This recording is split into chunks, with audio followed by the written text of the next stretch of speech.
Libya উপকূল থেকে সাগর পথে ইউরোপে প্রবেশের চেষ্টাকালে সুদান ও বাংলাদেশি সহ ২০০ জনেরও বেশি অভিবাসীকে উদ্ধার করেছে গ্রিসের কোস্টগার্ড। উদ্ধারকৃতদের মধ্যে উল্লেখযোগ্য সংখ্যক বাংলাদেশি নাগরিক রয়েছেন।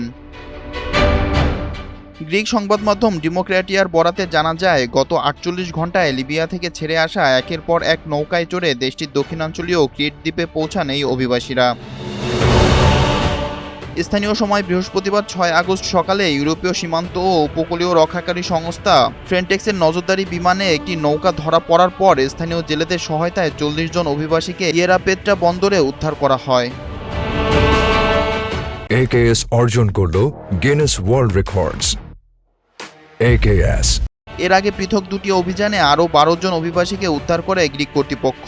উদ্ধার হওয়া প্রথম দলের ৫৬ জনের মধ্যে ২৫ জন এবং দ্বিতীয় দলের ৫৬ জনের মধ্যে ৪৭ জনই ছিলেন বাংলাদেশি নাগরিক। তাদের বর্তমানে হেরাক্লিয়ন বন্দরের একটি অস্থায়ী অভ্যর্থনা কেন্দ্রে রাখা হয়েছে। এদিকে এই মানব পাচার চক্রে জড়িত থাকার অভিযোগে ১৬ বছর বয়সী এক সুদানি তরুণকে গ্রেফতার করেছে গ্রিক পুলিশ। প্রাথমিক জিজ্ঞাসাবাদে জানা গিয়েছে, লিবিয়ার তব্রুক শহর থেকে প্রতিটি অভিবাসীর কাছ থেকে $১৫০০ থেকে $২০০০ নিয়ে নৌকাটি গ্রিসে পরিচালনা করছিল সে। ক্রিট দ্বীপে হঠাৎ করে অভিবাসীদের চাপ বেড়ে যাওয়ায় স্থানীয় প্রশাসন ও আশ্রয়কেন্দ্রগুলোর উপর তীব্র সংকট তৈরি হয়েছে।